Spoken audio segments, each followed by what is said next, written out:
that the paddlers set themselves up at for the start.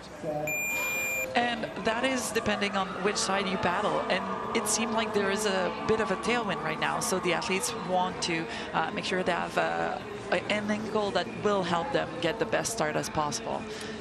Yeah, and what can happen with a side wind, can't it, is it can favour paddler on one side, which is a shame. And the good thing we've seen, although it has been a little bit blustery, sometimes a headwind, sometimes a tailwind here, is it's been fair. So if you find yourself in lane 1, lane 5 or lane 9, you still have a good chance of winning the race. And that's the best thing we can hope for, is to have as even of a field as possible for our events here. And it seems like Maria right now and Liudmyla are having kind of middle of the race, not middle of the race, we're still early, but they're getting into their middle of the race pace right now. And they're just cruising together and trying to, you know, get ahead. So it's going to be a very mental game for them. Yeah, it is indeed. I wonder, like you already said that about mentally in 1,000 meters, being a longer race, you have that time to think, which can be a real challenge. You've got to block out those distractions. You've got to concentrate on your own race. But these two will be very aware of each other, you know, alongside. And interesting, in fact, isn't it, that Liudmyla Luzan paddles on the right, María Mailliard is on the left, so they're kind of almost closer to each other. They can certainly sense where their competitor is. They can certainly see each other, so it's going to be about a mental game, knowing that you're neck and neck with the person right beside you, and if she pushes, you can't afford to not do it, but then you also need to make sure you keep your energy until the end. And this is not something we're used to as women's canoer, because again, 1,000 meters are not a usual event for us. No, that's right. No, and it's what can be difficult. So is we can see the German just at the right of your picture do really well as well. It's good to see Annika Lust trying to go with these early leaders as we approach the halfway point. But if you get into the rhythm, these two very similar stroke rates, slightly higher stroke rate perhaps for the Chilean athlete, but it can actually be quite hard sometimes to then lift that and move on to the next level. So they don't want to sit too much, I guess, otherwise it's hard to go through the gears.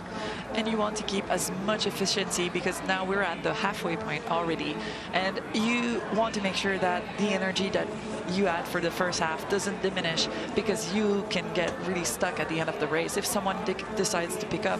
So it's all about conserving as much energy as possible throughout the race, but also not getting too far behind, because you won't be in the race for the last few meters there. No, and talk about efficient technique.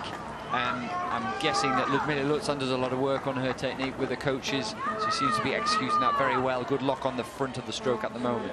Looking great, and not only her, like all the top 4 right now are really looking like they are putting the weight on the blade, but also keeping that as forward as possible. Not too much bouncing happening, and not too much, you know, sideway movement. So very efficient looking and very great starts. Yeah, really good lock onto the blade. A lot of the paddlers talk about that, don't they? Lifting themselves, getting all the way onto their blade. You know, water isn't necessarily a stable platform, but the more solidly you put the blade in, the more you can rely on that, get all your weight onto it and lift, and the boat then lifts through, and you don't waste any energy having to steer or balance. But we'll see when the camera pans out. Looks at Liudmyla Luzan still has the lead as we get down to the last 200 meters, just towards the last 200 meters. As we pan out now, we can see Zorm's got a boat length on the others, but I guess this is the time when they start moving through the gears, picking up the stroke rate, and want to put Liudmyla Luzan under pressure if they can have any chance of taking that gold medal away from them.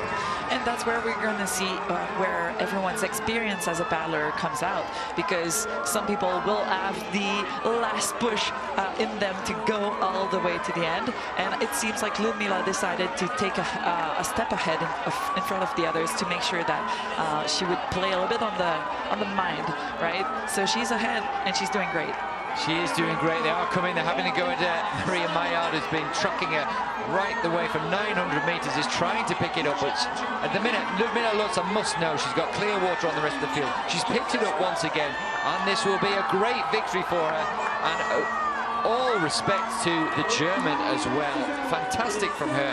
Annika Lust going really, really well, trying to put Mailliard under pressure for the silver medal, as is Viraj Bala from Hungary. But no doubt about the winner, a deserved winner, a great character for the sport, Liudmyla Luzan. Good result for her. María Mailliard in second, and Annika Lust for Germany.